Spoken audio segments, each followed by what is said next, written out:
Chers compatriotes, je me posais la question, peut-on souhaiter bonne année 2025 en Haïti? Est-il permis de souhaiter et rêver d'un avenir meilleur pour Haïti? Je vais tâcher de répondre à ces questions. La zone métropolitaine de Port-au-Prince compte 2 700 000 habitants pour une superficie de 40 km² environ.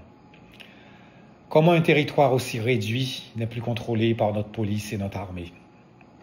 Près de 60% sont aux mains des gangs actuellement. Après 4 années de déclin accéléré, rarement les décisions qui s'imposent sont prises. Les accès routiers nord, sud et est sont bloqués et contrôlés par les gangs. L'aéroport international, fermé depuis le 11 novembre, après qu'un avion ait essuyé des tirs, a réouvert fin décembre, sans être desservi par aucune compagnie. Des bateaux de containers ont essuyé des tirs également en 2024. Où en sont les enquêtes pour trouver et punir les coupables? Les gangs nous ont tous fait prisonniers dans notre capitale. Si l'effectif de la police nationale est toujours de 16 000, il y a un policier pour 750 habitants.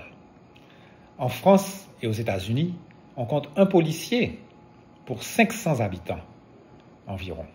En Allemagne, 1 pour 300 et en Espagne, 1 pour 200.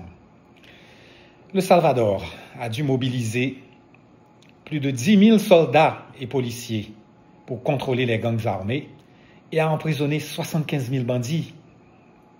On est loin du compte en Haïti. Pas de prison adéquate, l'armement fait défaut, pas assez d'effectifs. Nous sommes en train de perdre la guerre des gangs. Le Bois-Calais n'arrivera jamais à gagner les territoires perdus, les contrôler et les maintenir.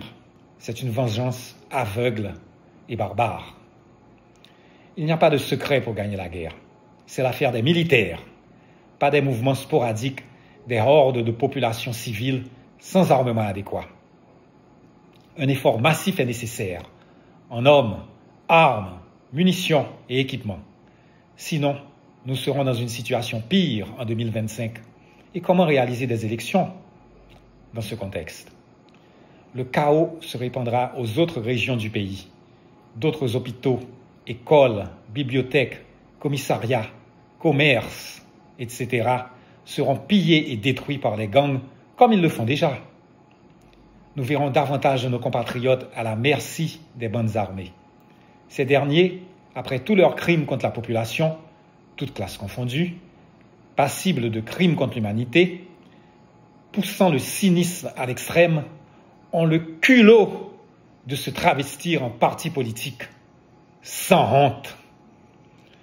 Qu'on ne vienne pas me parler de complot ou qu'il y a des réserves de métaux précieux dans le sous-sol des territoires attaqués par les gangs et qu'il y aurait des puissances ennemies prêtes à les piller. Où sont les leaders qui sauraient dire non aux comploteurs contre notre patrie?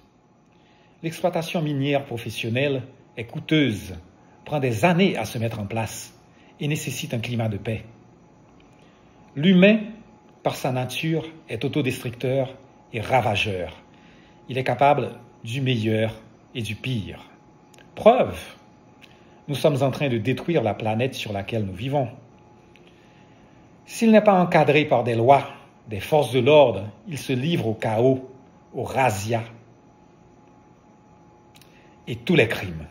On l'a vu quand les hordes de barbares se sont ruées sur l'Empire romain et l'ont détruit en un siècle.